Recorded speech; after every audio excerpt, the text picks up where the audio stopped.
పరిపాలన మనతో కలిసి ఆయన జీవించాలనుకుంటూ ఉన్నాడు.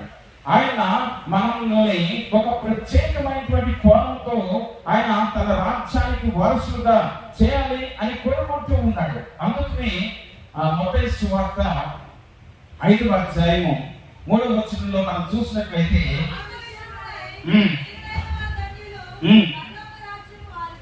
ఆత్మ విషయమై దీనులైనటువంటి వారు ధన్యులు, పరలోక రాజ్యము వారిది. ఆత్మ గురించి ప్రతి ఆత్మ కూడా ఆయన స్వాధీనంలోకి రావాలి, ఆయన ఆనుపత్యంలోకి రావాలి. ప్రతి ఆత్మ కూడా వారు తగ్గించుకొని దేవుని సన్నిధిలోకి రావడం ద్వారా దేవుని యొక్క పరలోక రాజ్య వారసులు అవుతారంట. అందు మాత్రమే కాదు, మనం చూసినట్లయితే మనం లూకా సువార్త 6వ అధ్యాయము 20వ వచనంలో మనం చూసినట్లయితే పీతలైన మీరు ధన్యులు, దేవుని రాజ్యము మీదే. ఇక్కడ మనం చూసినట్లయితే పీతలైనటువంటి వారు ధన్యులు అని చెప్తూ ఉన్నాడు. దేనిలో ధన్యత అంటే మన ఆత్మీయ జీవితంలో ఏ విధమైనటువంటి వారిగా ఉంటూ ఉన్నాం, ఆత్మీయ జీవితంలో ఎలాగ జీవిస్తూ ఉన్నాం. అందుకనే పరలోక రాజ్యము మన మధ్యలోకి వచ్చింది అని యేసు ప్రభువు వారు చాలాసార్లు చెప్తా ఉన్నారు. మీ మధ్యలో ఉంటుంది అనేటువంటి మాటను తెలియజేస్తూ ఉన్నాడు. కారణం ఏంటో తెలుసా? ఈరోజు ఇశ్రాయేలు ప్రజలని దేవుడు గత కాలంలో వారిని చూపించి ఈ ప్రపంచానికి దేవుని యొక్క ప్రజలు ఎలాగో ఉండాలో ఆయన నేర్పించాలనుకుంటూ ఉన్నాడు.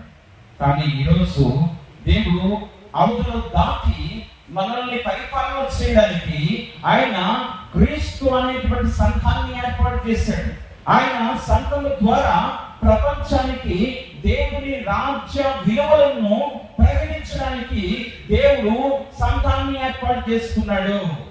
అందుకని సంఘం అనేది దేవుని రాజ్యానికి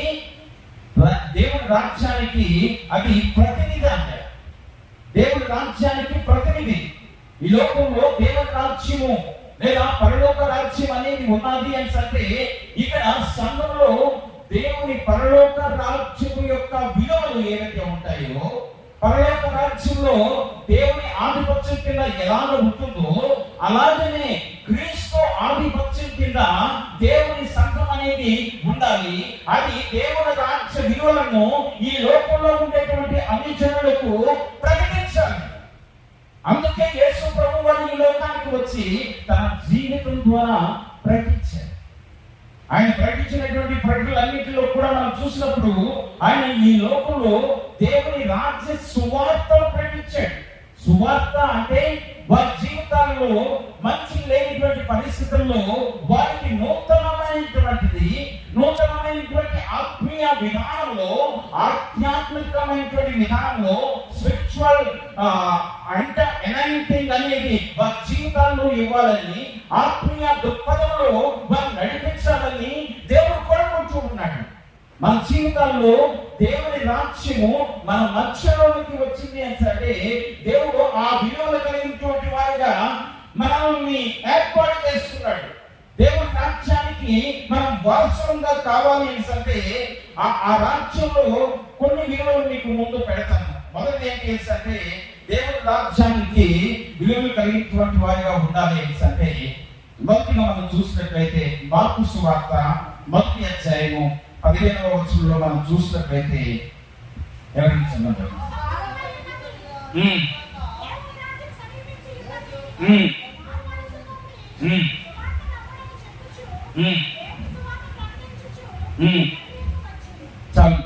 దేవుని సువార్త ఏంటి అంటే మారు మనస్సుతో ప్రారంభమవుతూ ఉంది. మారు మనస్సు లేదా పశ్చాత్తాపం కలిగినటువంటి వారిగా మన జీవిత విధానాన్ని మార్చుకోవడం, మన జీవిత విధానాన్ని మార్చుకోవాల్సినటువంటి అవసరతల గురించి తెలియజేస్తూ ఉంది. కనుకనే దేవుడి రాజ్యంలోకి మనకి ప్రవేశము ఎలాగ వస్తుందంట? మారు మనస్సు ద్వారా. ఈ లోకంలో మన జీవితంలో నూతనమైనటువంటి దేవుని యొక్క సువార్త అందబడడం ద్వారా దేవుని సువార్త మన జీవితాలలో యేసు సువార్త మన జీవితానికి రావడం ద్వారా, మనల్ని తాకడం ద్వారా దేవుని రాజ్య విలువలలో మొదటి ఏంటంటే మారు మనస్సు కలిగినటువంటి జీవితం. మారు మనస్సు కలిగినటువంటి జీవితము మనలో ఉంటే మనము దేవుని రాజ్య వారసులము. రెండవదిగా మనం చూసినట్లయితే మనం ఎలాంటి స్వభావం కలిగి ఉండాలంట? చిన్న పిల్లల వంటి స్వభావం కలిగి ఉండాలంట. దేవుని రాజ్య వారసులంగా మనం ఉండాలి అంటే మారు మనసు పొందిన వారిగా ఉండాలి. మనం పశ్చాత్తాప హృదయంతో దేవుని సన్నిధిలో మన జీవిత విధానాన్ని మార్చుకునేటువంటి వారిగా ఉండాలి. రెండవ విషయాన్ని మనం గమనించినట్లయితే ఇక్కడ చిన్న పిల్లలను చూపిస్తూ యేసు ప్రభు వారు చెప్తా ఉన్నారు, చిన్నపిల్లల వంటి స్వభావం కలిగినటువంటి వారిగా మనం ఉండాలి. చిన్నపిల్లల యొక్క స్వభావం ఎలాంటిది? ఇలాంటి వారిదే దేవుని రాజ్యము అని ఆయన ప్రకటిస్తా ఉన్నాడు. కాబట్టి వారి స్వభావం ఎలాంటిదంట? వారిలో ఏ విధమైనటువంటి ద్వేష స్వభావాలు ఉండవంట. వారిలో ఏ విధమైనటువంటి పరిస్థితులు కూడా వారికి అందరూ కూడా ఒకటే అనేటువంటి దృక్పథం ఉంటుంది. ఒకసారి గొడవ ఆడుకుంటారేమో కానీ మళ్ళా స్వేచ్ఛగా కలిసిపోతారు. అందుకని చిన్నపిల్లలైనటువంటి మనస్తత్వం కలిగినటువంటి వారిగా ఉండాలి. చిన్నపిల్లల యొక్క మనస్తత్వం ఏంటి అంటే ఒకసారి కొట్టుకున్నా కూడా మళ్ళా కలిసిపోయి అంత ముందు ఎలా ఉన్నారో అలాగే ఉంటారంట. వారికి ఉన్నటువంటి స్వభావం, అలాంటి స్వభావము మనం కలిగి ఉండాలి అని చెప్తూ ఉన్నాడు. దేవుడు రాజ్య వారసులుగా ఉండాలి అని అంటే మనము స్వాభావికంగా మానవులుగా మనం ఆలోచిస్తున్నటువంటి మాట ఏంటి అంటే చాలాసార్లు మనం ఏమనుకుంటాం, నన్ను ఇలా అన్నారు కాబట్టి నేను మళ్ళా అలా అన్నాను అని అనుకుంటాం. కానీ చిన్నపిల్లలు అలా అనుకోరు. వాళ్ళు అలాంటి దృక్పథం ఉండదు. ఏం చేస్తే వారు క్షమాపణ లేకపోతే వారు అలాంటి ఆలోచనలే ఉండవు. అందుకే దేవుని రాజ్యము చిన్నపిల్లలను చూపించి ఇలాంటి వారికి దేవుని రాజ్య వారసులు అని తెలియజేస్తారు. కాబట్టి మన జీవితాల్లో దేవుని రాజ్య వారసులుగా ఉండాలి అంటే మన జీవితాల్లో చిన్నపిల్లల యొక్క స్వభావాన్ని కలిగినటువంటి వారిగా ఉండాలి. అంత మాత్రమే కాదు, దేవుని రాజ్యము మనకి దగ్గరగా ఉంటూ ఉంది. ఎవరికి దగ్గరగా ఉంటుంది అని సన్నట్లయితే దేవుని రాజ్యం యొక్క విలువలు కలిగినటువంటి వారిగా మనం జీవిస్తే, దేవుని రాజ్యం యొక్క విలువలు కలిగినటువంటి జీవితాలను మనం జీవిస్తూ మనము దేవుని రాజ్య సత్యాలను మనం గ్రహించినట్లయితే మనల్ని దేవుని రాజ్యంలో ఆయన దగ్గరగా చేర్చుకుంటాడు. ఒకసారి మార్కు సువార్త 12వ అధ్యాయము 34వ వచనాన్ని ఎవరైనా ఒకటి చదవండి.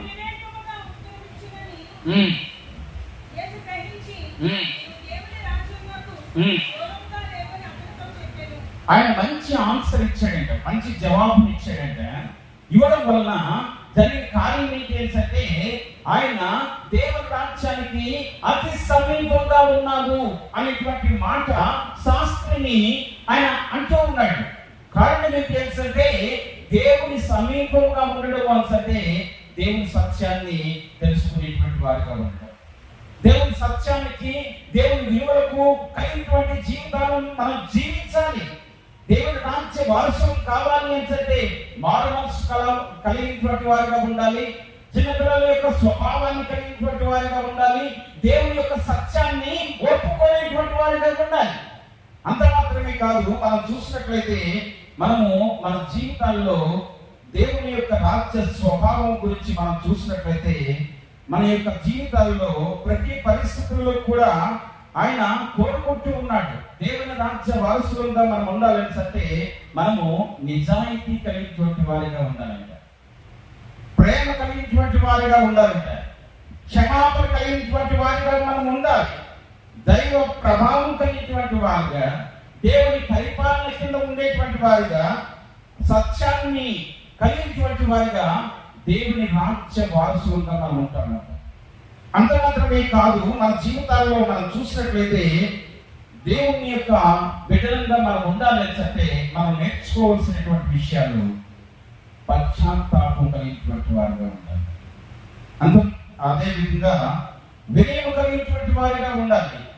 విశ్వాసం కలిగినటువంటి వారిగా ఉండాలి, నూతన జన్మ అనుభవాన్ని పొందినటువంటి వారిగా ఉండాలి. ఆ విధంగా ఉండడం ద్వారా మన జీవితాలలో దేవుని రాజ్యం యొక్క విలువలు మనలోకి వస్తాయి. అందువల్లనే దేవుని సంఘాన్ని దేవుని రాజ్యపు విలువలను పరిగణించేటువంటి సంఘంగా దేవుడు అన్య జనుల మధ్యలో మనల్ని ఎదురు పెట్టాడు. దేవుని రాజ్య వారసులు, పరలోకంలో ఉండేటువంటి దేవుని యొక్క రాజ్యానికి ఈ లోకంలో ఉంటున్నటువంటి భూమి మీద ఉన్నటువంటి సంఘము ఒక ప్రతినిధి. అందుకే మనకి రాయబారులు ఉంటారు, ప్రతి దేశానికి కూడా రాయబారులు ఉంటారు. ఆ దేశం యొక్క ప్రతినిధిగా వారు ఉంటారు. అక్కడ ఆ దేశం యొక్క ప్రతి పరిస్థితిని కూడా ఆ దేశ వారసుల యొక్క ఆ దేశానికి సంబంధించినటువంటి వారిని అందరి యొక్క పరిస్థితులను కూడా వారు గమనిస్తూ వారికి సహాయం చేసేటువంటి వారిగా ఉంటారు. అలాగనే మనకి కూడా మనకు పరలోకంలో నుంచి దేవుడు మనల్ని ప్రతినిధిగా ఈ యొక్క సంఘములో దేవుని యొక్క రాజ్య విలువలు కలిగినటువంటి వారిగా దేవుడు మనల్ని పెట్టాడు. ఎందుకో తెలుసా? మనల్ని చూపిస్తూ దేవుని రాజ్యం అనేది రాబోతున్నటువంటి 1000 ఏళ్ల పరిపాలన అనేది ఎలాగ ఉంటాడో మంచు తొలగగా దేవుని సంఘాన్ని ఆయన పెట్టాడు. అయితే మన జీవితాల్లో దేవుని రాజ్య వారసులుగా ఉండాలి అంటే మనం అనేక విషయాలు నేర్చుకుంటూ ఉన్నాం, దాన్ని అవలంబిస్తే దేవుని రాజ్య విలువలు చుట్టూ ఉన్న వారికి ప్రభావితం చేస్తాయి. ఎలాగో ప్రభావితం చేస్తాయి? ఈరోజు భారతదేశంలో మనం చూస్తూ ఉంటున్నప్పుడు భారతదేశం యొక్క క్రైస్తవం పట్టించుకునేటువంటి నాదుడే ఎవరు లేడు, ఏ పార్టీ వారు కూడా లేరు. అలాంటి సందర్భంలో ఒక పార్టీ క్రీస్తు గురించి పార్లమెంట్ లో ప్రకటించింది. క్రీస్తు యొక్క వ్యక్తిత్వం గురించి, క్రీస్తు యొక్క బోధ గురించి పార్లమెంట్కి, భారతదేశానికి ఒక నాయకుడి ద్వారా దేవుడు మాట్లాడాడు. కారణం ఏంటో తెలుసా? దేవుని వాక్యము భూమి మీదకి వచ్చింది. ఆ వాక్యము ఎవరితోనైనా మాట్లాడుతుంది, ఎవరినైనా కూడా సత్యంలోకి నడిపించడానికి ప్రయత్నం చేస్తుంది అనడానికి నిదర్శనమే రాహుల్ గాంధీ క్రైస్తవులు లేకపోతే క్రీస్తుల గురించి మాట్లాడినటువంటి మాటలు. కారణం ఏంటో తెలుసా? దేవుని రాజ్యము ఆవిష్కరించబడింది. యేసు ప్రభువు వారు ఈ లోకానికి రావడం ద్వారా, ఈ లోకంలో యేసు ప్రభువు వారు పుట్టుక ద్వారా దేవుని రాజ్యం అనేది ఈ భూమి మీదకు వచ్చింది. అందుకే దేవుని రాజ్యపు వారసులుగా దేవుడు ఏం చేశాడు అంటే తన సంఘాన్ని ఏర్పాటు చేసుకున్నాడు. తన సంఘం ద్వారా ఇది ఏ విధంగా వ్యాప్తి చెందుతుందంటే ప్రతి ఒక్కరికి కూడా దేవుని రాజ్యం యొక్క విలువలను ప్రకటించేట్టుగా సంఘం ఉండాలి. కానీ పరిస్థితులు చాలాసార్లు మనం చూస్తూ ఉంటున్నప్పుడు సంఘాలలో అనేకమైనటువంటి సమస్యలు వస్తూ ఉన్నాయి. మన సంఘం గురించి నేను మాట్లాడటం లేదు, కానీ ప్రతి సంఘంలో కూడా ఏదో రకమైనటువంటి లోక సంబంధమైనటువంటి విలువలు, లోక సంబంధమైనటువంటి పరిస్థితులు ఏం జరుగుతూ ఉన్నాయంటే సంఘాల్లోకి వస్తూ ఉన్నాయి. సంఘం కూడా ఏమైపోతుంది? లోకమైపోతూ ఉంది. అది బాధ. సంఘం కూడా లోకం యొక్క పరిస్థితుల్లో అవలంబించేటువంటి పరిస్థితుల్లో ఉంటూ ఉంది. సంఘం ఎలాగో ఉండాలని దేవుడు కోరుకుంటూ పరలోకానికి ప్రతినిధులుగా దేవుడి సంఘం ఉండాలని కోరుకుంటూ ఉన్నాడు. కానీ ఇప్పుడు ఏమైపోతుందంటే లోకానికి ప్రకటించవలసినటువంటి మనమే లోకంలో లోకం యొక్క పరిస్థితుల సంఘాల్లోకి తీసుకొస్తున్నాం. అందువలనే అన్నిలో మనకు బోధించవలసినటువంటి అవసరం వచ్చింది. ఒక ఆయన అధికారుల గురించి మాట్లాడుతూ చెప్తా ఉన్నాడు. ఏమనిపిస్తుందంటే మేము పరిపాలకులు కాదు, మేము సేవకులము అనేటువంటి మాట ఒక ఆయన మాట్లాడాడు. ఆయన క్రైస్తవుడు ఏం కాదు, కానీ ఆయన క్రైస్తవు యొక్క విలువలను వారు అన్వయించుకుంటూ పరిపాలనలోకి తీసుకెళ్తున్నారు. కానీ మనం ఏం చేస్తా ఉన్నాము? లోకం యొక్క తీసుకుని వచ్చి సంఘంలో పెడతా ఉన్నాం. అందువల్లనే మనలో అనైక్యతను లేదా ఐక్యత లేనిటువంటి వాళ్ళు చేసుకున్న ఏంటి అంటే లోకంలో ఉండేటువంటి లోకాధికారి లేదా దేవుని రాజ్యానికి వ్యతిరేకంగా ఉండేటువంటి ఆ సాతాను యొక్క ప్రభావము మన మీదకు రావడం వలన మనం ఏమవుతున్నామంట, మనం ఎలాగా ఉంటూ ఉన్నామంటే లోకం యొక్క పరిస్థితులకి సంఘం కూడా వెళ్ళిపోతూ ఉంది. దేవుడు కోరుకునేది ఏంటి? సంఘాన్ని ఎలాగా ఆయన నిర్మించాడు? తన రక్తం ద్వారా, తన త్యాగము ద్వారా, తన యవ్వనం యొక్క ప్రాణాన్ని పెట్టి మనం కొన్నాడు. ఆయన ఎలా కొన్నాడు అంటే మనకు సమీప బంధువై మనల్ని రక్షించి ఆయన కొన్నాడు. ఆదాము చేసినటువంటి పాపం వలన, ఆ పాపం యొక్క పరిస్థితి వలన లోకాధికారి మానవులందరినీ కూడా పాపంలోకి తీసుకొని వెళ్ళిపోతే ఆ పాపానికి వెల చెల్లించడానికి ఆయన మనకి సమీప బంధువు అయ్యాడంట.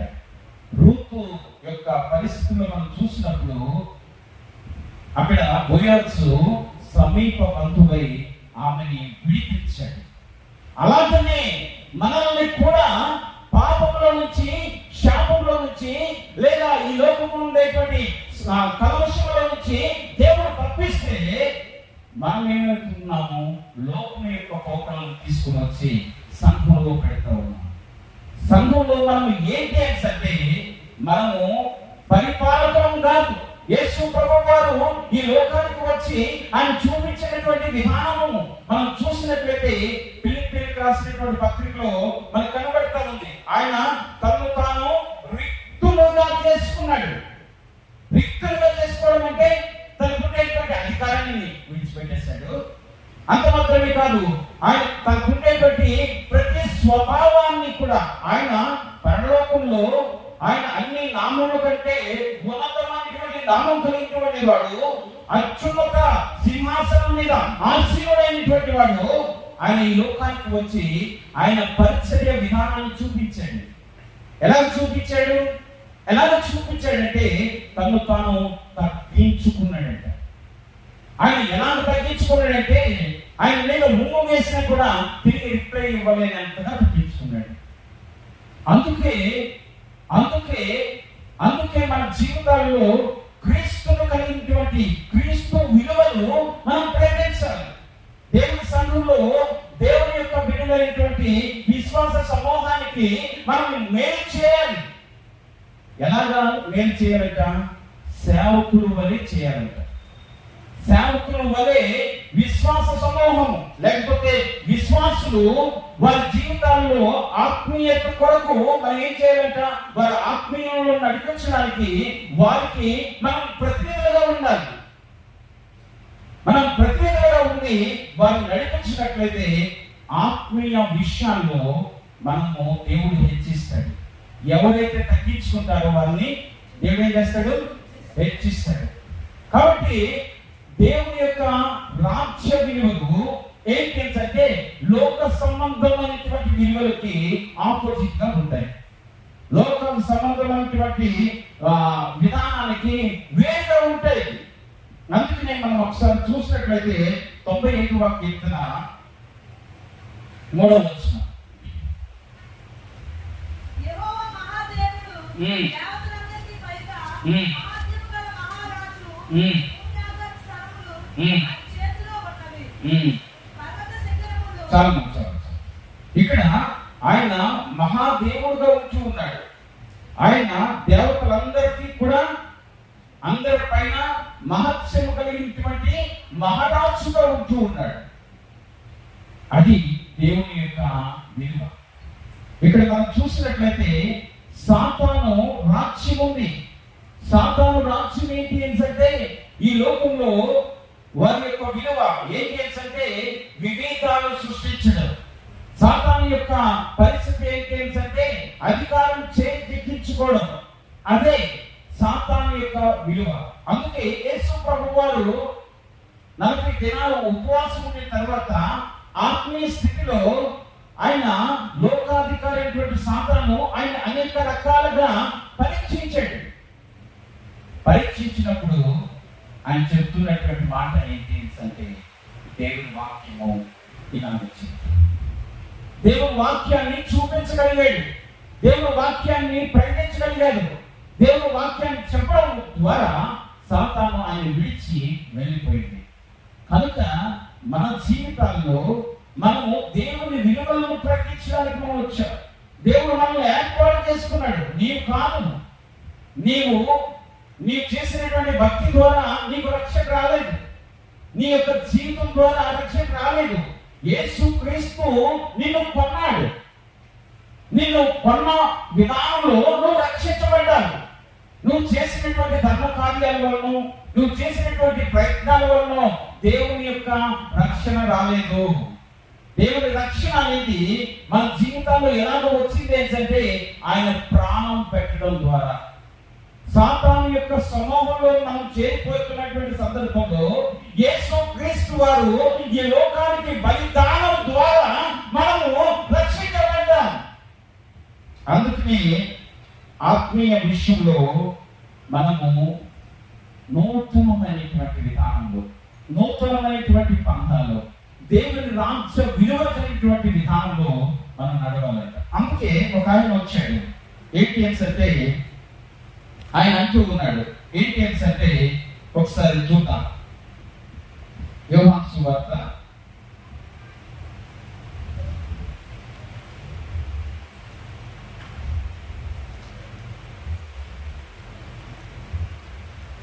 3వ అధ్యాయం 3వ వచనం చదవండి. అందుకు యేసు అతనితో, ఉమ్. "అతడు క్రొత్తగా జన్మించితేనే గాని ఉమ్. అతడు దేవుని రాజ్యమును చూడలేడని ఉమ్. నీతో నిశ్చయముగా చెప్పుచున్నానెను." చాలు.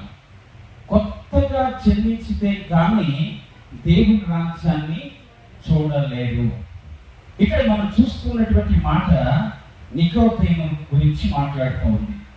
ఈయన ధర్మశాస్త్రాన్ని బాగా చదివేటువంటి వాడు, ధర్మశాస్త్రం యొక్క విలువలు కలిగినటువంటి వాడు. అయితే ఆయన సెనేటరీ సభలో మెంబర్గా ఉంటూ ఉన్నాడు. ఆయన మంచి పరిసయ్యుడు. అంత మాత్రమే కాదు, ఆయన మంచి బోధకుడు, ఆయన మంచి ఆస్తి కలిగినటువంటి వాడు. అలాంటి ఆయన యేసు ప్రభు దగ్గరికి వచ్చాడు.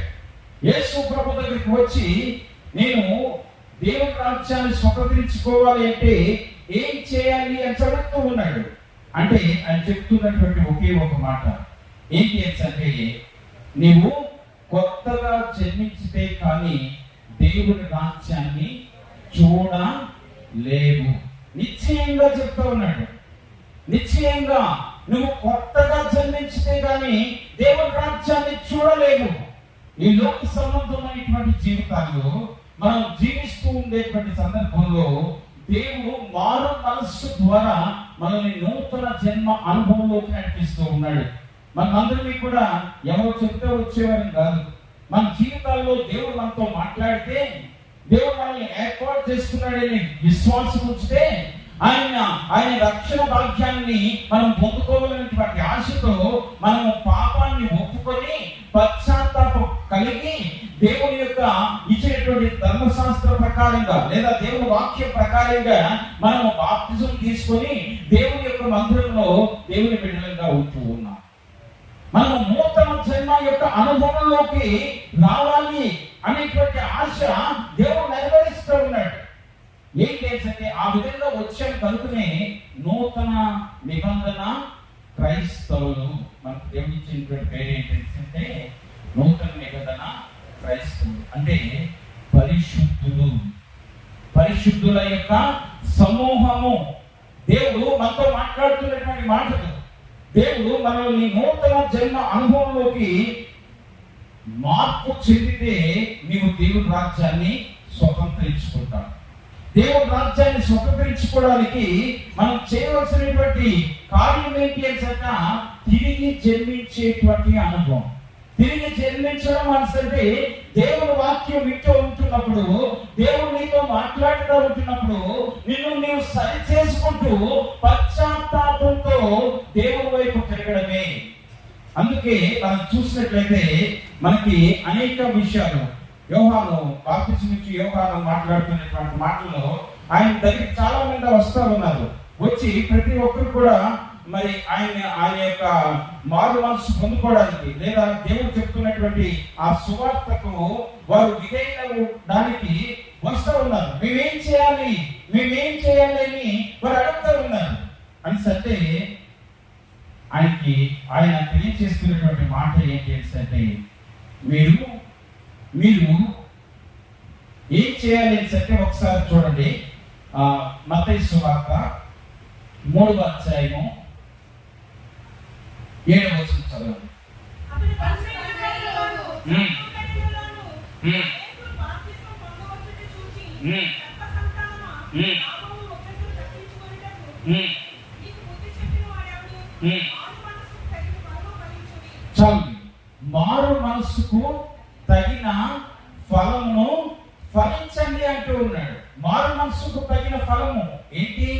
మన జీవితాల్లో మనము మారు మనసు కలిగినటువంటి వారిగా ఉంటున్నప్పుడు మంచి ఫలాలు కలిగినటువంటి వారుగా, మారు మనసు కలిగినటువంటి ఫలాలు ఏంటి అంటే ప్రేమ కలిగినటువంటి జీవితం, క్షమాపణ కలిగినటువంటి జీవితం, దేవుని యందు నిరీక్షణ కలిగినటువంటి జీవితం, దేవుని మీద ఆధారపడినటువంటి జీవితం, ఇవన్నీ కూడా మంచి ఫలాలు.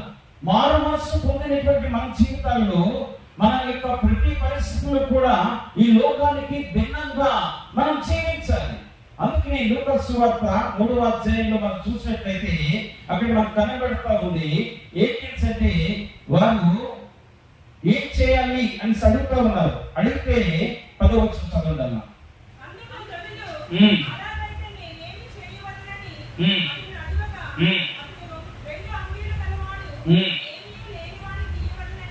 ఒక్కసారి ఇక్కడ 2 అంగీలు కలిగినటువంటి వాడు ఒక అంగీ వేరే వాళ్ళకి ఇవ్వాలి. తర్వాత ఆహారం ఎక్కువగా ఉన్నవారు ఇతరులతో పంచుకోవాలి. తర్వాత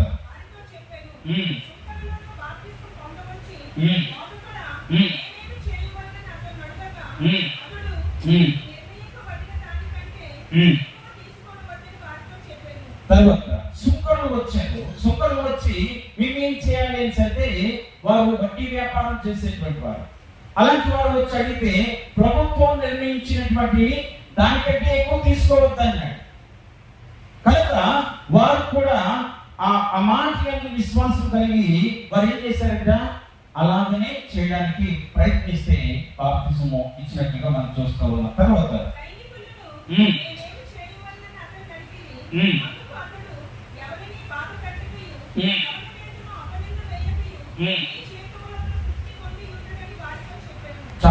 సైనికులు కూడా వచ్చారు. సైనికులు కూడా అడుగుతా ఉన్నారు, మేమేం చేయాలి, ఏ విధంగా మారు మనసు పొందవచ్చు అని అడిగితే మీకు ఇచ్చినటువంటి జీతంతో మీరు సంతృప్తి పొందండి, ఎవరిని కూడా బాధ పెట్టకండి, అంత మాత్రమే కాదు ఎవరి మీద కూడా అతని మీద మోపకండి అని చెప్తా ఉన్నాడు. కాబట్టి వారు అప్పుడు ఉన్నటువంటి పరిస్థితుల నుంచి దేవుడు ఏం చేశాడంట, మార్పు చేశాడు. అప్పుడు ఉన్నటువంటి పరిస్థితులు ఏంటి, వారిని నిందలు వేయడం లేదా వారిని హింసించి డబ్బు లాక్కోవడం, అలాంటి పనులు చేసేవారు. అలాంటి వారికి ఏం చేశారు అంటే వారు మార్పు చెంది వారు ఎవరిని బాధ పెట్టక ప్రభుత్వం ఇచ్చినటువంటి జీతంతో తృప్తి పొందుతున్నటువంటి వారుగా మీరు ఉండండి.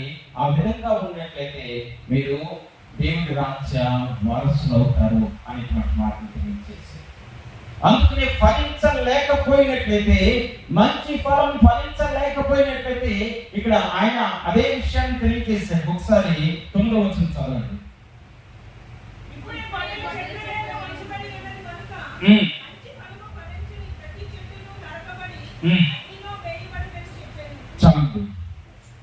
మనము మారు మనస్సుకు తగిన ఫలాన్ని ఫలించారు. ఇక్కడ జనులు వచ్చారు, వారు ఏం చేయాలి అంటే వారికి ఉన్న దాన్ని ఇతరులతో పంచుకోమని చెప్తా ఉన్నారు. రెండవదిగా అక్కడ సుంకరులు వచ్చారు, వారితో ఏం చెప్పాడు అంటే ప్రభుత్వము ఏర్పాటు చేయబడినటువంటి ఆ పైకి కాకుండా ఎక్కువ తీసుకోవద్దని చెప్పాడు. వారు కూడా మార్పు చెందారు. తర్వాత సైనికులు కూడా ఆ విధంగానే వారు వచ్చినటువంటి జీతంతో వారు తృప్తి పొందండి అని చెప్పాడు. తద్వారా వారు ఇతరుల మీద బాధ పెట్టకుండా, నింద మోపకుండా వారు జీవిస్తామని తీర్మానం చేసుకొని మంచి ఫలాలు ఫలించేటువంటి వారుగా మార్పు చెందారు. దానికి సూచనగా వారు బాప్తిజం తీసుకుంటూ ఉన్నారు. ఒకవేళ మంచి ఫలాలు ఫలించకపోతే దేవుడు ఏం చేస్తా ఉన్నాడు? గొడ్డలి చెట్టు దగ్గర ఉందంట, మంచి ఫలము లేకపోతే, మంచి ఫలం ఫలించకపోతే ఏం చేస్తాడు? నరకబడి అగ్నిలో వేయబడుతుంది. మనం కూడా అంతే. మనము మంచి ఫలాలు ఫలించినట్లయితే దేవుని రాజ్య వారసులం అవుతాం. లేకపోతే దేవుడు మనల్ని నరకాగ్నికి ఆహుతి చేస్తాడు. ఎందుకంటే మంచి ఫలాలు ఫలించకపోతే చెట్టును ఏ విధంగా నరికి అగ్నిలో వేస్తారో అలాగనే ఆత్మీయ విషయంలో మంచి ఫలాలు కలిగినటువంటి వారిగా మనం లేకపోతే మన జీవితం, మన సాక్ష్య జీవితం, మనం దేవుని బిడ్డలుగా పెట్టుకునేటువంటి పేర్లు అవి దేవుని నామాన్ని గణపరిచేదిగా మనం ఉండాలి. దేవుని నామాన్ని మహిమపరిచేదిగా ఉండాలి. ఎందుకంటే ఇక్కడ యేసు ప్రభువు వారు మనతో మాట్లాడుతున్నటువంటి మాటలు ఏంటి అంటే, మార్పు చెంది మంచి ఫలాలు కలిగి ఆయన దేవుని రాజ్య వారసులు కావాలని ఆయన కోరుకుంటున్నారు. అందుకే యేసు ప్రభు వారి యొక్క జీవితంలో మనం చూసినప్పుడు ఆయన యొక్క పరిచర్యలో ఆయన ప్రతి పరిస్థితుల్లో కూడా ఆయన మోడల్ చూపించాడు. దేవుని రాజ్య వారసుడిగా, దేవుని రాజ్యానికి తీసుకెళ్లేటువంటి గొప్ప నాయకుడిగా ఆయన తన మోడల్ చూపించాడు. ఎలాగో చూపించాడు? తన జీవితం ద్వారా, తను చేసుకునేటువంటి పనుల ద్వారా, ఆయన చేసినటువంటి అనేక గొప్ప కార్యాల ద్వారా అనేక మందిని విడిపించాడు. ఎలాంటి పరిస్థితుల నుంచి విడిపించాడంట, ఎలాంటి పరిస్థితుల నుంచి ఆయన కాపాడాడంట మనం చూసినట్లయితే, అక్కడ మనం చూసినట్లయితే మత్తయి సువార్త 11వ అధ్యాయము 2వ వచనం.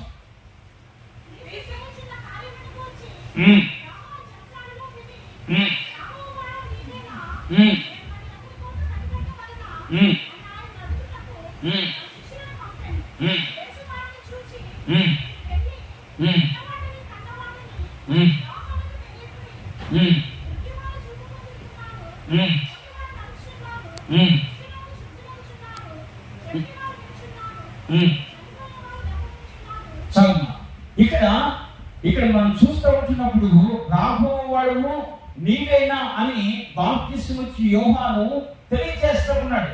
ఎందుకంటే రాబో మెస్సయ్య ఈ విధమైనటువంటి గుణ లక్షణాలు కలిగినటువంటి వాడిగా ఉంటాడని, ఆయన ఈ లోకానికి వచ్చినప్పుడు అనేక మంది వారి జీవితాలను బట్టి విడిపించబడతారనేటువంటి సత్యాన్ని మనకి ఇక్కడ తెలియజేయబడతా ఉంది. అందుకే యోహాను శిష్యులు వచ్చి యేసు ప్రభువు వారిని అడుగుతూ ఉన్నారు, మీరేనా రాబోవాడు, మీరేనా అని చెప్తూ ఉన్నారు. అన్నప్పుడు ఈ విషయాలన్నీ జరుగుతూ ఉన్నాయి. ఈ విషయాలన్నీ కూడా జరుగుతూ ఉన్నాయి. ఏమని అంటే, గుడ్డివారు నడుస్తూ ఉన్నారు, గుడ్డివారు చూపు పొందుతూ ఉన్నారు, తర్వాత కుష్ఠరోగులు శుద్ధులవుతూ ఉన్నారు, చనిపోయిన వారు లేపబడుచు ఉన్నారు. కనుక మన యొక్క ప్రతి పరిస్థితిలో కూడా దేవుడు తన కార్యాలను ఆయన చేస్తూ ప్రకటిస్తూ ఉన్నాడు. ఈ లోకంలో ఆయన మాత్రమే కాదు, ఆయన వారసులుగా పిలువబడుతున్నటువంటి శిష్యులందరికీ కూడా ఆ అధికారాన్ని ఇచ్చాడు. అందువల్లనే శిష్యులు ఆయన నామములో వారు ప్రార్థన చేసినప్పుడు ఆయన కంటే గొప్ప కార్యాలు చేసేటువంటి వారుగా దేవుడు చేశాడు. అందువల్లనే దేవుని రాజ్య సువార్త ఈ ప్రపంచానంతటికీ కూడా క్రీస్తు యొక్క శిష్యుల ద్వారా, ఆయన శిష్యులైనటువంటి వారు ఎవరు అంటే ఆయన నీతి కార్యాలను వెంబడించినటువంటి ప్రతి వారు కూడా, ఆయన రాజ్య సువార్తను ప్రకటించేవారు ఎవరు అంటే ఆయన రాజ్య సువార్తను ప్రతి ఒక్కరు కూడా ప్రకటించేటువంటి అవకాశాన్ని ఆయన ఇస్తూ ఉన్నాడు. అందువలనే మన జీవితాల్లో ఆయన గొప్ప దేవుని రాజ్య వారసుగా మనం చేస్తూ ఉన్నాడు. అందుకే ఒక్కసారి చివరికి నేను ముగించిపోతా ఉన్నాను. ఆదికాండము 49వ అధ్యాయము ఆదికాండము 49వ అధ్యాయంలో మనం చూసినట్లయితే మనకు కనబడతా ఉంది. ఆయన యూదా గోత్రాన్ని దీవించినటువంటి విధానం కనబడుతూ ఉంది. ఆదికాండము 49వ అధ్యాయము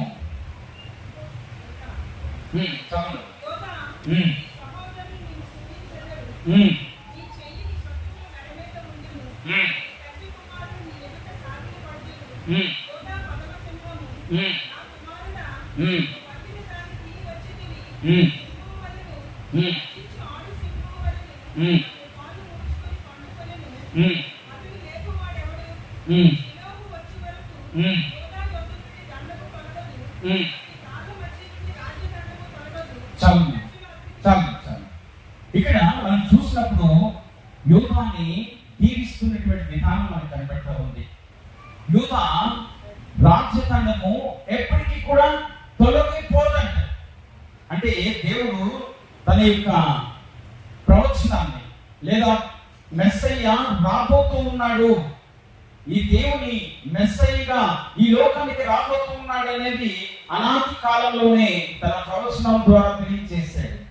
అందుకే యేసు క్రీస్తు వారు యూదా గోత్రంలో నుంచి వచ్చి మానవులందరినీ కూడా రక్షించడానికి ఆయన తన ప్రాణాన్ని పెట్టాడు. తద్వారా యూదా గోత్రపు సింహము ఆయన యొక్క రాజదండము ఎప్పటికీ కూడా తొలగిపోలేదు. అన్నాడు ప్రకటించేటటువంటి రాజదండము ఈరోజు ప్రకటన గ్రంథము 5వ అధ్యాయంలో మనం చూసుకున్నట్లయితే అక్కడ మనకు కనబడుతూ ఉంది. ప్రకటన గ్రంథము 5వ అధ్యాయంలో మనం చూస్తూ ఉంటున్నప్పుడు అక్కడ మనకు కనబడుతున్నది ఏంటి అంటే, ఆయన ఈ లోకంలో అంతిమ గడియలు లేకపోతే అంతిమ పరిస్థితుల గురించి మాట్లాడుతూ ఎవరు ఈ యొక్క రాజ్యంలో ఈ యొక్క గ్రంథాన్ని విప్పగలిగినటువంటి సమర్థుడైనటువంటి వారు ఎవరు అని వెతుకుతూ ఉంటే ఏ ఒక్కరు కనబడలేదంట. ఏ ఒక్కరు కూడా ఈ యొక్క రాజ్యాన్ని లేకపోతే ఈ యొక్క చివరి గడియల్లో జరుగుతున్నటువంటి సంఘటనలను తెలియచేయడానికి ఏ ఒక్కరూ కనబడలేదంట. అప్పుడు ఆయన యోహాను, అపోస్తలుడైనటువంటి యోహాను, ఆయన పరలోక రాజ్యం యొక్క పరిస్థితులను చూస్తూ ఉన్నాడు, పరలోక సింహాసనాన్ని చూస్తూ ఉన్నాడు, పరలోక రాజ్యంలో ఉంటూ ఉన్నాడు. జరగబో సంగతుల గ్రంథము ఒకటి ఆయన చేతికి ఇవ్వబడింది. ఆయన ఎవరు ఎక్కుతారో అనేది చూస్తూ ఉన్నాడంట. చూస్తూ ఉంటున్నప్పుడు అక్కడ జరుగుతున్నటువంటి సంఘటన ఏంటి అంటే ఎవరు కూడా కనబడటం లేదంట. ఎవరో కనబడకపోతే ఆయన ఏడుస్తూ ఉన్నాడంట. ఏడుస్తూ ఉంటే అక్కడ పెద్దల్లో ఒక ఆయన వచ్చి ఆయన ఏం చేస్తూ ఉన్నాడు, ఇదిగో దావీదు చిగురైన యోదా గోత్రపు సింహము 7 ముద్రలను తీసి ఆ గ్రంథము విప్పుటకు జయము పొందెను. ఇక్కడ యోదా గోత్రపు సింహం అనేటువంటి యేసు క్రీస్తు వారు ఆయన జయం పొందాడు. దేని మీద జయం పొందాడు? మరణం మీద జయం పొందాడు, లోకం మీద జయం పొందాడు.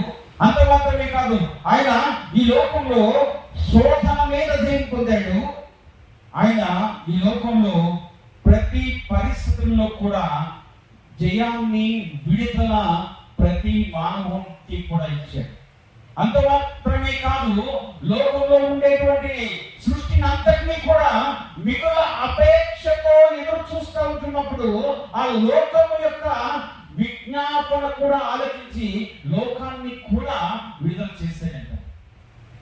దేవుడు సమస్తము మీద కూడా జయం పొందినటువంటి వాడు. అందుకే యోహాను ఆ పరలోక రాజ్యంలో చూస్తూ ఉంటున్నప్పుడు ఆ పరలోక రాజ్యంలో ఎవరు ఇప్పగలుగుతారు, ఆ 7 ముద్రలను కూడా ఎవరు ఇప్పగలుగుతారంటే ఒక్కరే కనబడ్డారు. ఆయన గొర్రెపిల్లైనటువంటి క్రీస్తు కనబడ్డాడు. ఆయన జయం పొందనేటువంటి వాడు కనుక, జయశీలుడైనటువంటి దేవుడు కనుక మనల్ని దేవుని రాజ్య వారసులుగా చేయడానికి ఆయన ఇష్టపడుతూ ఉన్నాడు. అందుకే మన జీవితాల్లో ప్రతి పరిస్థితుల్లో కూడా మనము ఈ లోకానికి ఎందుకు వచ్చాము, ఈ లోకంలో దేవుడు ఎందుకు మనల్ని ప్రత్యేక ప్రతినిధులుగా, రాయబారులుగా దేవుడు ఎందుకు ఏర్పాటు చేసుకున్నాడంటే ఈ లోకంలో లోకం యొక్క అధికారి అనేక మందిని వారి జీవితాల్లో ప్రతి ఆత్మని కూడా పాడు చేసి ఏం చేస్తాడు? నరకానికి తీసుకువెళ్ళిపోతూ ఉన్నాడు. ఆ నరకానికి వెళ్ళినటువంటి వారిని తప్పించడానికి దేవుడు తన సంఘము ద్వారా ఈ లోకంలో ఉంటున్నటువంటి వారికి ప్రకటించడానికి దేవుడు వాళ్ళని ఏర్పాటు చేసుకున్నాడు. దేవుడి రాజ్య వారసులుగా దేవుడు మనకి ఆధిపత్యం కూడా ఇచ్చాడు. ఆయన శక్తిని మన మీద ఉంచాడు. మనం ప్రార్థన చేస్తే అనేక మంది స్వస్థత పడుతూ ఉన్నారు. మనం ప్రార్థన చేస్తే అనేక మంది పరిస్థితుల నుంచి విడుదల పొందుతూ ఉన్నారు. కారణం ఏంటో తెలుసా? ఆయన అధికారాన్ని మనతో పంచుకోవడానికి ఇష్టపడ్డాడు. ఎందుకో తెలుసా? ఆయన రాజ్యపు విలువలు సంఘంలో ఉండడానికి, ఆయన రాజ్యపు విలువలు, ఆయన రాజ్యము యొక్క పరలోకపు యొక్క విధానం అనేది సంఘము ద్వారా ఈ లోకానికి ప్రకటించడానికి. అందుకే ఇశ్రాయేలు ప్రజలని విడిచి దేవుడు అన్య జనులకు కృపనిచ్చాడు. కారణం ఏంటో తెలుసా? అన్య జనులు విశ్వాసం ద్వారా దేవుడు దగ్గరికి వచ్చారు.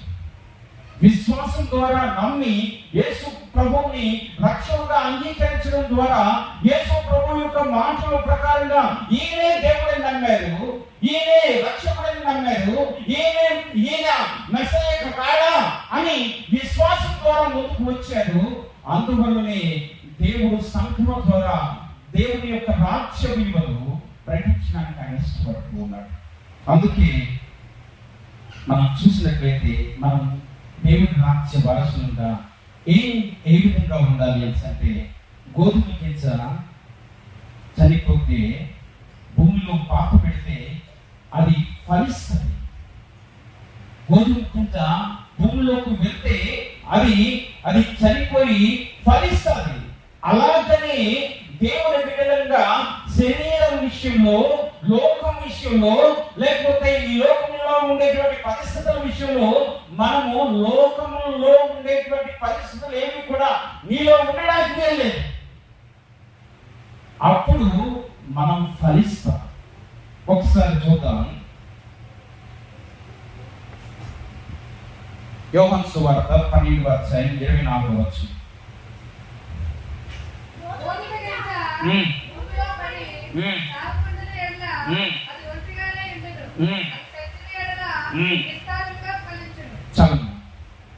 గోధుమ గింజ భూమిలోకి పాతిపెట్టినప్పుడు అది చస్తే ఫలిస్తుంది. అది ఫలించడం ద్వారా విస్తారమైనటువంటి పరిస్థితుల్ని, ఫలాలని ఇస్తుంది. అలాగనే ఈ లోకంలో ఉంటున్నటువంటి మనము లోకం విషయంలో చనిపోతే దేవుని విషయంలో జీవం కలిగినటువంటి వారిగా ఉంటాం. అందుకే అపోస్తలుడైనటువంటి పౌలు లోకం విషయంలో చనిపోయాడు. అంతకుముందు ఆయన లోకం విషయంలో అనేక పరిస్థితుల్లో లోకం సంబంధమైనటువంటి ఒక మతానికి చెందినటువంటి వ్యక్తిగా ఉండడం వలన జరిగినటువంటి కార్యం ఏంటంటే విధ్వంసం చేశాడు. ఏంటంటే యూదుల్లో నుంచి క్రైస్తవులుగా వెళ్ళే వారిని చంపడానికి ఒక పత్రిక తీసుకొని ఆయన బయలుదేరాడు. కానీ ఆయన దేవుని రావడం ద్వారా లోకం విషయంలో, తనకున్నటువంటి స్థితి విషయంలో, తనకున్నటువంటి పరిస్థితి విషయంలో ఆయన చనిపోయి నూతన వ్యక్తిగా మార్పు చెందాడు. మార్పు చెందడం ద్వారా ఈ ప్రపంచానికి సువార్తను, అత్యధికంగా సువార్తను ప్రకటించేటువంటి వ్యక్తిగా ఆయన తను దేవుని యొక్క వారసుగా ప్రకటించుకున్నాడు. కారణం ఏంటో తెలుసా? దేవుడు అందించినటువంటి గొప్ప వాక్యం, దేవుని రాజ్య వారసులుగా ఉండేటువంటి వాక్యాన్ని మనకు మాత్రమే ఇచ్చాడు.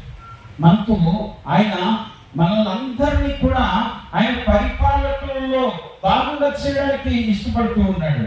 ప్రకటన గ్రంథం 5వ అధ్యాయంలో మనం చూస్తాం. వారందరూ కూడా వారి ఆధిపత్యం, వారికి ఉండేటువంటి కిరీటాలు తీసి దేవుణ్ణి ఆరాధించారంటే కారణం ఏంటో తెలుసా? ఆయన అంత మహోన్నతమైనటువంటి దేవుడు, ఆయన అంత మహిమ కలిగినటువంటి దేవుణ్ణి మనం ఆరాధిస్తూ ఉన్నాం. మనం అందరం కూడా ఒకటి దేవుని రాజ్య వారసులుగా ఉండాలి అంటే ఈ లోకంలో నుంచి, లోకం యొక్క పోకడలో నుంచి మనము జయించేటువంటి వారిగా ఉండాలి. అందుకే మనము జయశీలుగా మనం జీవించాలంట. ఈ లోకంలో మనం జయశీలుగా యేసు ప్రభువారు జీవించారు. అంత మాత్రమే కాదు, ఆ అపోస్తులైనటువంటి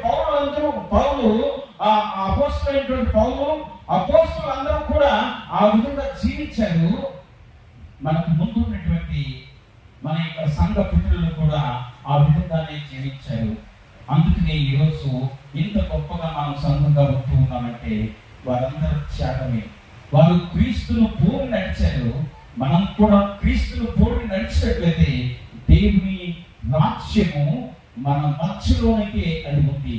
దేవుని రాజ్యం అంటే దేవుని యొక్క గొప్ప విలువ కలిగినటువంటి జీవితాలు జీవిస్తూ అనేక మందిని దేవుని వైపు తిప్పేటువంటి గొప్ప భాగ్యాన్ని, ఆయన ఆధిపత్యాన్ని మనకి ఇస్తూ ఉన్నాడు. కనుక మన జీవితాలను ఒకసారి పరిశీలించుకుందాం. మన జీవితాల్లో ఉండేటువంటి ప్రతి పరిస్థితిని ఒకసారి దేవుని రాజ్య వారసులంగా దేవుడు ఆయన మనం చేయడానికి ఇష్టపడుతూ ఉన్నాడు. ఆయన వారసత్వాన్ని పొందుకోవడానికి మనం పరిశీలించుకుంటాం. మనం ఎలాంటి గుణాలు కలిగి ఉండాలి, మారు మనస్సు కలిగేటువంటి వారిగా ఉండాలి. అంత మాత్రమే కాదు, మన జీవితాల్లో మనము చంటి పిల్లలకి ఒక స్వభావాన్ని కలిగేటువంటి వారిగా ఉండాలి. దేవుని యొక్క సత్యాన్ని ప్రకటించేటువంటి వారిగా ఉండాలి. నీతిమంతమైనటువంటి జీవితంలో మనం జీవించాలి. పరిశుద్ధ ప్రేమ నమ్మకమని తండ్రి వందనాలు ప్రభావ.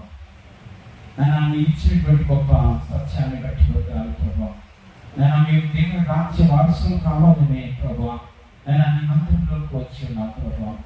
అంత మాత్రమే కాదు, మా జీవితాల్లో ప్రభావ ప్రతి పరిస్థితుల్లో కూడా తండ్రి మేము తండ్రి నీకు వారసులుగా జీవించడానికి ప్రభావ, నీ విలువ కలిగించేటువంటి వారిగా నువ్వు ప్రకటించినటువంటి సువార్త పత్రికలుగా మేము ఉండడానికి మాకు తండ్రి ప్రభా, తండ్రి ఈ లోకం మనల్ని, లోకం యొక్క నాథుడు మమ్మల్ని తండ్రి ప్రభా తండ్రి లాగుతూ ఉన్నాడేమో తండ్రి. కనుకనే ఈరోజు ప్రభా జయించినటువంటి జయశీలుడైనటువంటి నిన్ను తండ్రి వెంబడించేటువంటి వారిగా మారు మనసు పొంది ప్రభా, మారు మనసుకు తగినటువంటి ఫలాలు తండ్రి ప్రభా మేము పొందుకోవడానికి మీరు సహాయం చేయండి ప్రభా. ప్రేమ, క్షమాపణ, దయ తండ్రి ప్రభా, ఇలాంటి పరిస్థితులన్నీ కూడా మేము కలిగి తండ్రి ఒకరు ప్రేమించుకోవడం మాకు నేర్పించండి తండ్రి. తండ్రి ప్రభా, పరలోక పట్టణంలో ప్రభా ఏ విధమైనటువంటి తండ్రి పరిస్థితులు ఉంటాయో అదే విషయాలు ప్రభా తండ్రి ప్రభా నమూనాగా ఉంటున్నటువంటి పరలోక పట్టణానికి నమూనాగా ఉంటున్నటువంటి దేవుని సంఘంలో కూడా తండ్రి ప్రభా అలాంటి నమూనా కలిగినటువంటి ప్రజలుగా మేము ఉండడానికి ప్రభా మేము మారు మనసు పొంది తండ్రి ప్రభా ప్రేమ కలిగినటువంటి వారిగా, క్షమాపణ కలిగినటువంటి వారిగా, ఒకరు ప్రభా తండ్రి ప్రభా ప్రతి పరిస్థితుల్లో కూడా సాక్షికరమైనటువంటి జీవితాలు కలిగినటువంటి వారిగా మరి ప్రత్యేకంగా తండ్రి ప్రభా విశ్వాస సమూహాన్ని ఆత్మీయంగా బలపరిచేటువంటి వారిగా ఉండడానికి ప్రభా మాకును మా సంఘానికి ప్రభా అలాంటి కృప మీరు అనుగ్రహించమని, సహాయం చేయమని, మీరే మహిమాగణిత ప్రభావాలు పొందమని మా ప్రియుడు రక్షకుడైన యేసుక్రీస్తు వారి శ్రేష్టమైన నామంలో అడిగి వేడుకుంటున్నాము తండ్రి. ఆమేన్. ఈ సమయంలో కాన్ఫరెన్స్ సేకరించబడితే కోయవారు వచ్చి పాట పాడవలసిందిగా కోరుచున్నాం. కాన్ఫరెన్స్ సేకరించడానికి ఏర్పాటు చేయబడినటువంటి వారు రావాల్సిందిగా కోరుచున్నాం. ఈ సమయంలో అధ్యక్షుల వారు ముందుకు రావాల్సిందిగా కోరుచున్నాం.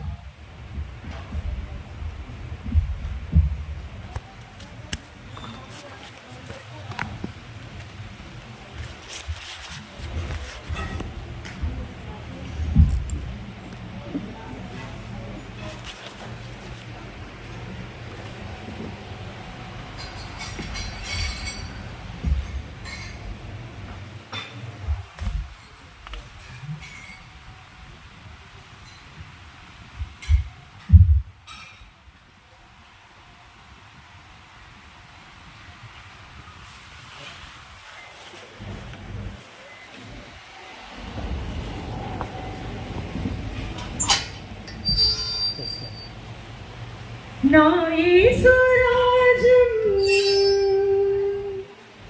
అందమైన రాజ్యం, అందులో నేను నివసింతులు. నా యేసురాజం అందమైన రాజ్యం,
కరువు కష్టం వ్యాధి బాధ లేని రాజ్యం. ఇక లంచం మోసం మోహం ద్వేషం లేని రాజ్యం. ఇక కరువు కష్టం వ్యాధి బాధ లేని రాజ్యం. ఇక